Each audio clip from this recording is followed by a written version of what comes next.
consensus building and the outcome. Well, first of all, thank you for the warm welcome. It's fantastic for me to be back in India. Obviously, it's personally very special for me to be here, particularly with Akshata, and we've thoroughly enjoyed the first few hours of our trip so far. Now, when it comes to Ukraine and Russia and the conflict, one thing I will be doing is highlighting that the devastating impact that Russia's illegal invasion is having on millions of people around the world, particularly on food prices.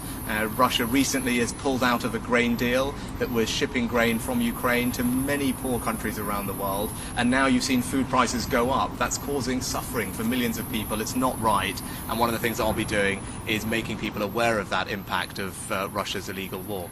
So do you think it will have an impact on, will cast a shadow on the consensus building? Do you think there will be problems, the final outcome of G20? No, I think there'll be many things that we'll be discussing here at the G20 under India's leadership, and I'm confident that we'll make very good progress on a range of different issues. I think G20 has been a huge success for India. India is the right country at the right time to be hosting this, and I feel we're going to have a very good couple of days of deliberations and decisions made. How do you like the theme of one family?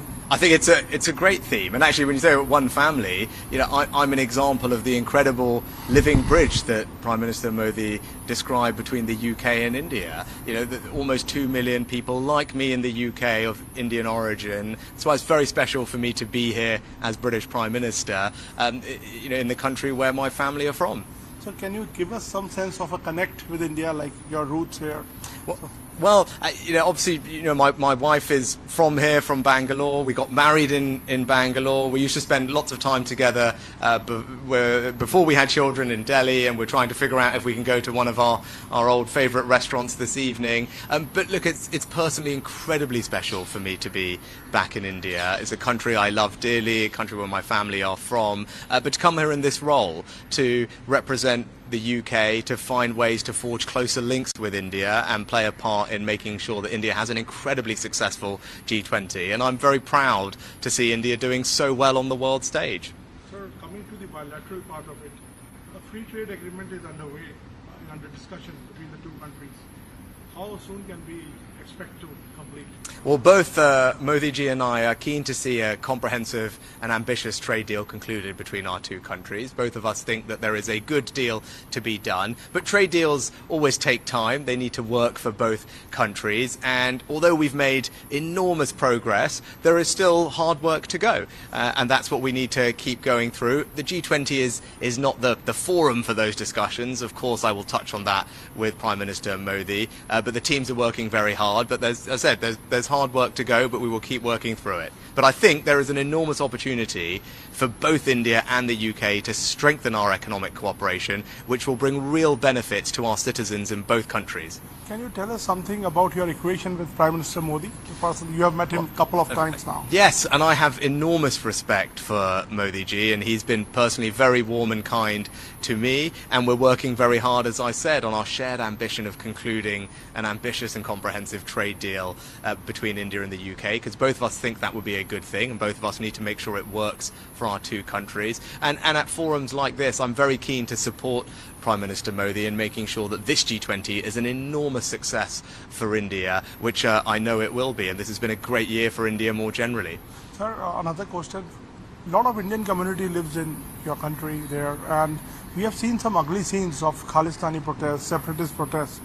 How do you secure Indian interests and there, because this is a big, huge issue between the two countries now. Yeah, it's a really important question, and let me just say unequivocally that no form of extremism or violence like that is acceptable in the UK, and that's why we are working very closely with the Indian government to particularly tackle PKE, pro-Khalistan extremism. I don't think it's right. Our security minister recently was just in India talking to his counterparts.